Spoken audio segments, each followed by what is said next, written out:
आपण बाहेर का उभे? राणीसाहेब माफी असावी, परंतु अद्याप दरवाजा उघडला गेला नाही. कारण माहित नाही, परंतु आतमध्ये महाराज उठल्याची चाहूलही मिळत नाही. अतिश्रमाने झोपले तर नाहीत ना? कदाचित तसंही असेल. राणीसाहेब नेहमीप्रमाणे तुपाच्या थाळ्यामध्ये मुखदर्शन घेतलं जातं, पण आज तेही झालं नाही. नेहमीप्रमाणे नाडी परीक्षा करण्यासाठी आम्ही सूर्योदयाला इथं आलो, पण एक घटिका उलटली असेल. आम्ही इथेच आहोत. आपण त्यांना हाक मारली? हाक मारायचे होते मनात, परंतु उगीच झोपमोड होईल म्हणून नाही उठवलं. आणि तसेही महाराज सूर्योदयापूर्वी 2 घटका उठलेले असतात. हो ना, आतापर्यंत त्यांनी नायरी केलेली असते. उलट नायरीला उशीर झाला तर मला म्हणतात, यजबा नायरीला उशीर का रे झाला? पण आज दरवाजा का उघडला नाही? आता ते कसं कळावं? कितीही दमले किंवा मोहिमेवरून जरी आले तरी एवढा वेळ झोप शक्यच नाही. महाराज, महाराज दरवाजा उघडा. राणीसाहेब माफी असावी. महाराजांची प्रकृती तर ठीक आहे ना? प्रकृतीचं काय? काहीच तक्रार नाही. नाही, रात्री आपल्यापाशी बोलताना काही अस्वस्थपणा जाणवला होता की काही दुखतंय खुपतंय असं काही म्हणाले होते? काहीच नाही. महाराज, महाराज दरवाजा उघडा. महाराज, महाराज दरवाजा उघडा. महाराज, येसू लवकर द्या न्याहारी, आम्हाला भूकही लागलीये आणि पाली गावातला एक तंटा बखेड आलाय, त्याचा खटला भरवलाय. आम्ही निघायला हवं. घ्या, निर्मळ खा. तुम्ही करा ना आमच्या बरोबर न्याहारी. आम्ही आणि न्याहारी? अहो, बघितलं तर लोक काय म्हणतील? काय म्हणणार? म्हणतील नवरा बायको एकत्रित न्याहारी करतायत म्हणून. तसं नाही म्हणणार. म्हणतील, बघा नवऱ्याच्या बरोबर मांडीला मांडी लावून न्याहारी करू लागली. नको. खांद्याला खांदा लावून काम करताना एवढं कुलमुखत्यार पद सांभाळता, मग मांडीला मांडी लावून बसलं तर बिघडलं कुठं? तुम्ही घ्या न्याहारी करून. तुम्ही काही बोलायला ऐकायचं नाही आम्हाला. आम्ही मनापासून बोलतो आणि मन लावून खातोही. बाकी बेत झकास जमवलाय. तुमच्या आवडीचं केलंय. गरमागरम लापशी सुद्धा आहे. युवराज, माफी असावी. महाराजांना बरं वाटत नाहीये. धाकट्या राणी साहेबांनी लगोलग बोलवलंय. बरं वाटत नाही?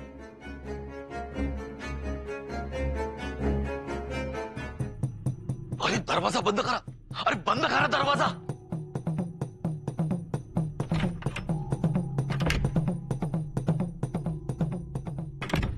हे बरे केले.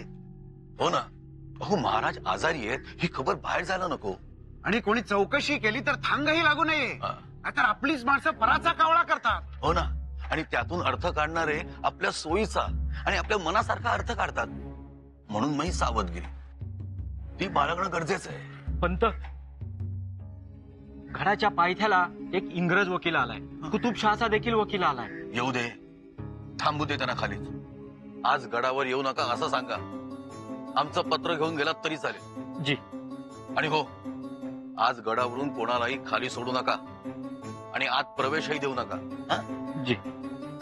आपल्या माणसांना खबरदारीचे उपाय सांगा.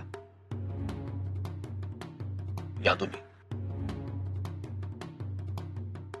काल रात्री 5-6 गावातून रयत येऊन थांबली. थांबू दे. अजून 2 दिवस थांबली तरी काही हरकत नाही. आधी महाराजांना बरं वाटू दे, मग बघू. आणि आपले मोरपंत भेटतील की त्यांना. करतील त्यांचं निराकरण. अहो, कसं आहे, गडकरी म्हणून काही खबरदारी मी स्वतःहून घेणं महत्वाचं असतं. तुम्ही गेला होतात महाराजांच्या महालाकडे? हो. गर्दी आहे तिथे. युवराजही आलेले आहेत. हो. अहो, मग काळजीच नाही. आबासाहेब, काय होतंय तुम्हाला? आबासाहेब सांगा ना, काय होतंय? काही नाही, थोडासा थकवा आलाय बस. आणि आता जरी काही झालं तरी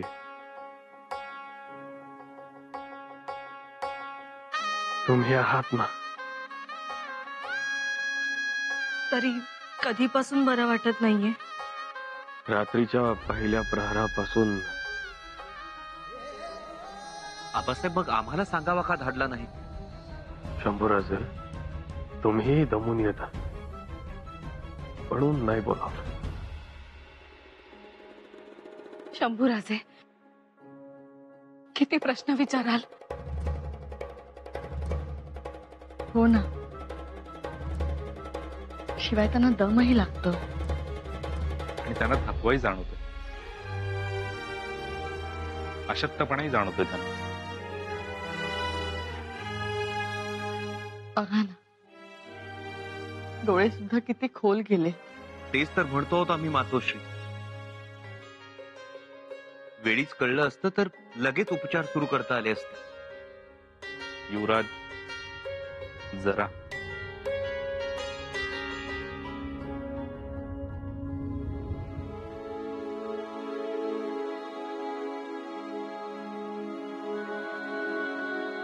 युवराज, बरोबर आहे तुमचं, पण अशा वेळी सांगायला पाहिजे तातडीने. आता नाही ना काही चिंता करण्यासारखं कारण. चिंतेची बाब नाही, पण सक्तीने आराम करायला हवा. चाल ढकल चालणार नाही. तरी बरे झाले, औषधाच्या पहिल्या मात्रेत त्यांच्या तब्येतीला आराम मिळाला. आई जगदंबेची कृपा. ही कृपा अबाधित ठेवायची असेल तर हवा पालट करावा लागेल, भरपूर विश्रांती घ्यावी लागेल. इथली हवा काही वाईट आहे का? इथे राहिले तर आमच्या नजरेसमोर राहतील. इथल्या हवेत अति गारवा आहे. शिवाय इथे गडावरील कामात सतत व्यस्त राहतील, म्हणून सगळ्यांपासून दूर एक हप्ताभर राहतील तर त्यांच्या मनावर कोणताही तणाव येणार नाही. म्हणजे सक्तीनं विश्रांती घ्यायला सांगायचं महाराजांना? अरे देवा, शंभूराजे,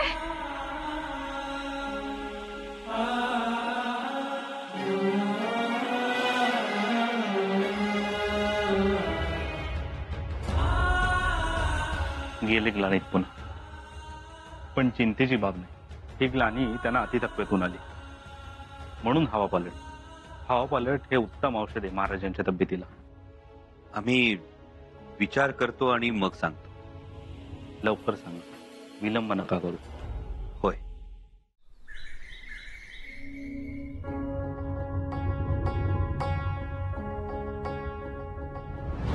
हा कागद बघा.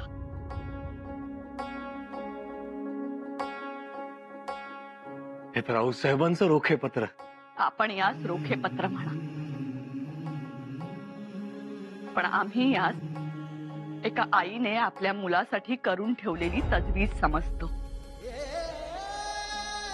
आणि या तजवीजीमुळे स्वराज्य संकटातून वाचलं होतं. तुम्हाला म्हणायचं काय आहे सोयरा राणी साहेब? एक आई म्हणून हा प्रश्न विचारायचा आहे आम्हाला. महाराज, आमच्या मुलाचं काय? खामोश!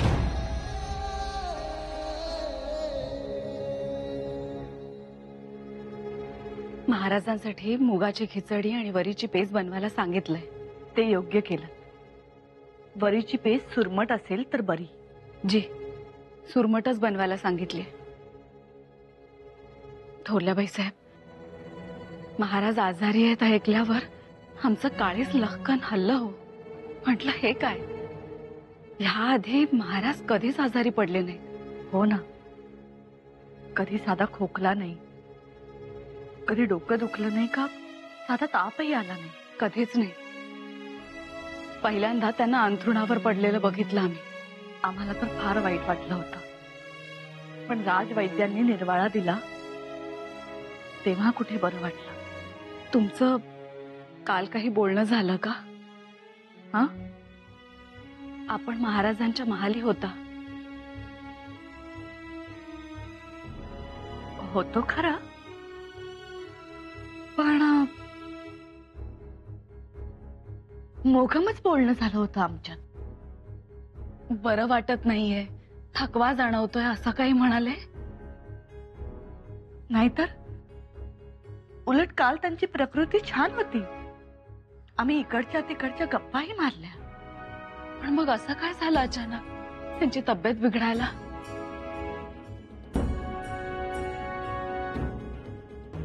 काहीतरी ताण आला असेल. आणि तसंही महाराज आपल्याला काही सांगतात का? त्यांचं तेच निस्तरतात. परंतु ताण येण्याजोगं असं घडलंय काय? गागा भट्ट आले, केवढं कौतुक झालं. आणि शिवाय महाराज पुढच्या मोहिमेसाठी तयार होते, त्याचीही खुशी. राणीसाहेब,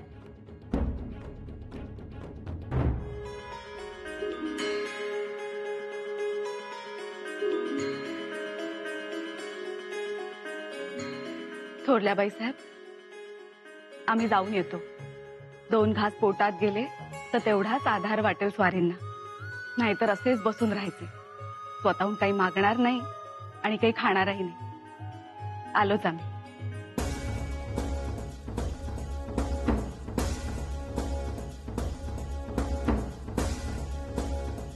का तुम्ही येताय? नाही, नको. चला, तुम्ही आलात तर 2 घास जास्त खातील महाराज. काय हो धाकट्याबाई, आम्ही आलोही असतो, परंतु आमचं डोकं फार ठणकतंय. मग आराम करा.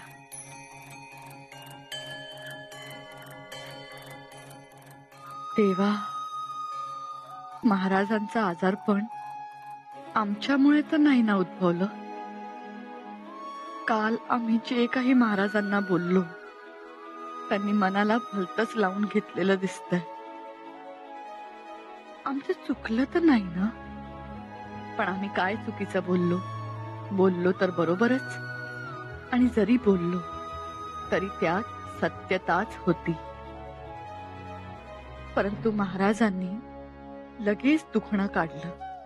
त्यांना सहन झालं नाही. परंतु आमचंही आईचं मन ते तरी कुठवर गप्प बसणार.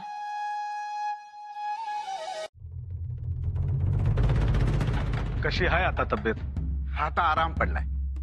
वरीची पेज घेतली, मुगाची खिचडी खाल्ली 2 घास, आणि आता जरा डोळा लागलाय. तो माझे तर धाबेत जाऊन आणले होते. हो ना. अहो, महाराज आजारी म्हणजे नवलच नाही का? मी तर जसं बघत आलोय तसं महाराज कधीही आजारी पडलेले नाहीत. अहो, साधा टचका देखील नाही. असं कसं? महाराज आजारी पडले नाही तोय? कधी पडले महाराज आजारी? पाहिजे तर औरंगजेबाला जाऊन विचारा. महाराज किती भयंकर आजारी पडले होते ते. हे मात्र खरे. एवढे आजारी पडले होते की अख्खा आग्रा हातरून गेला होता. हो का नाही? इकडं महाराज बरं झालं आणि तिकडं औरंगजेब आजारीच पडला. पडला म्हणजे पाडला. आणि सगळ्यात जास्त दिवस आजारी पडलेला माणूस अशी नोंद आहे बादशाही दप्तरात. महाराज आपण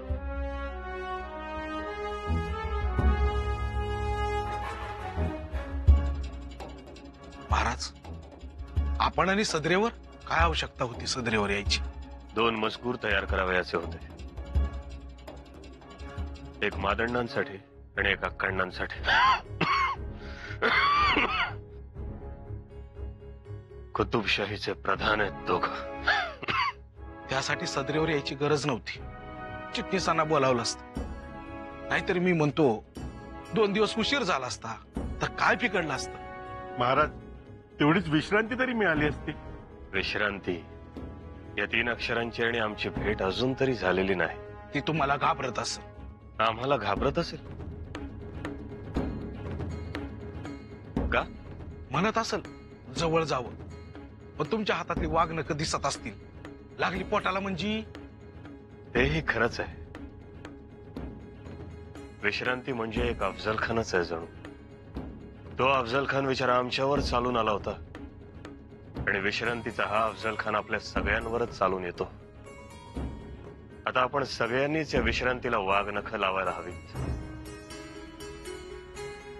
राहुजी. जी महाराज.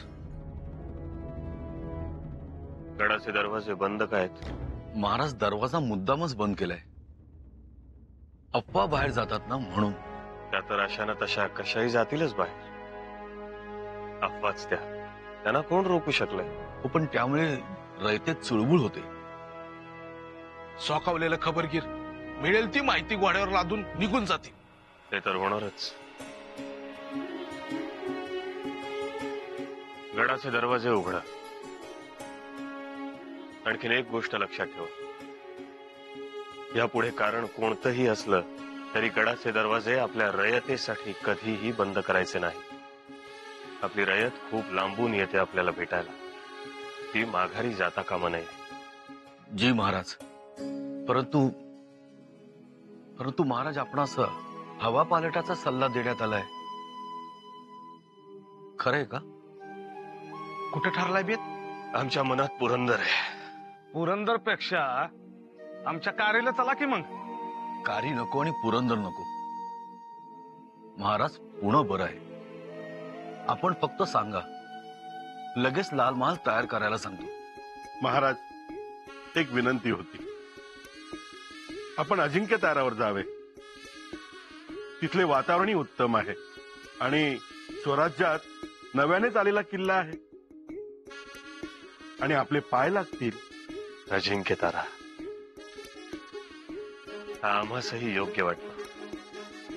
मग तळबीड काय वाईट आहे? आम्ही अजिंक्य ताऱ्यालाच जातो, म्हणजे आजूबाजूच्या प्रदेशावर नजरही टाकता येईल. चंदनवदन, पांडवगड, नांदगिरीचा किल्ला, महिमानगड, वासोटा या सगळ्याच किल्ल्यांची बांधणी देखील करायला हवी. तानाजी पंत, जी, अजिंक्य ताऱ्यावर निरोप पाठवा. म्हणावं, हवा पालटासाठी आम्ही तिथे येतो आहोत.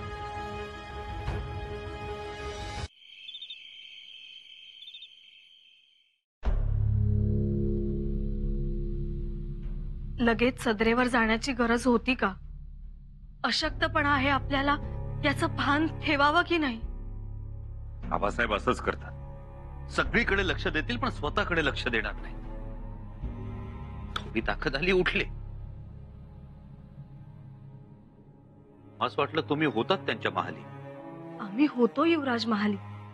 राजवैद्यांनी दिलेल्या उमराच्या मुळांचं पाणी अर्धा प्याला पाजलंही त्यांना. मग त्यांचा डोळा लागला हे बघून आम्ही मातोश्रींच्या महाली एक मात्रा घ्यायला गेलो. मात्रा घेऊन आलो आणि बघतो तर आबासाहेब महालात नाही. आबासाहेब सदरेवर गेले, दरवाजा उघडायला लावला. हे जग इकडचं तिकडं झालं तरी चालेल, पण रयत डोळ्यासमोर पाहिजे.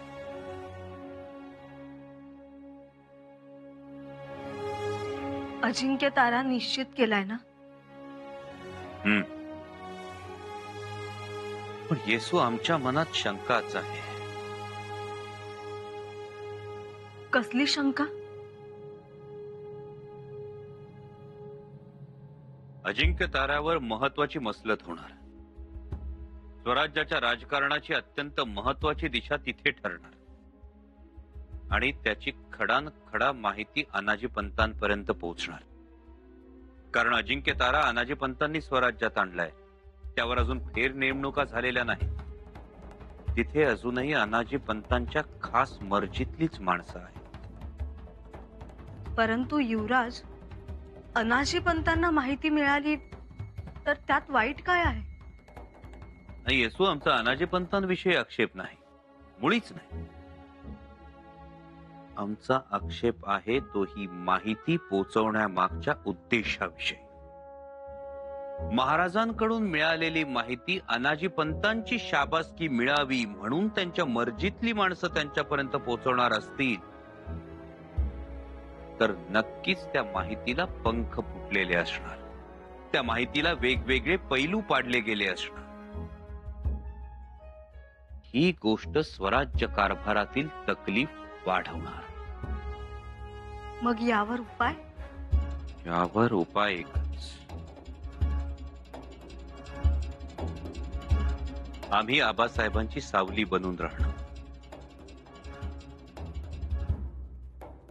का कोणास ठाऊ, पण राहून राहून वाटतंय की आबासाहेबांना एकटं सोडू नये.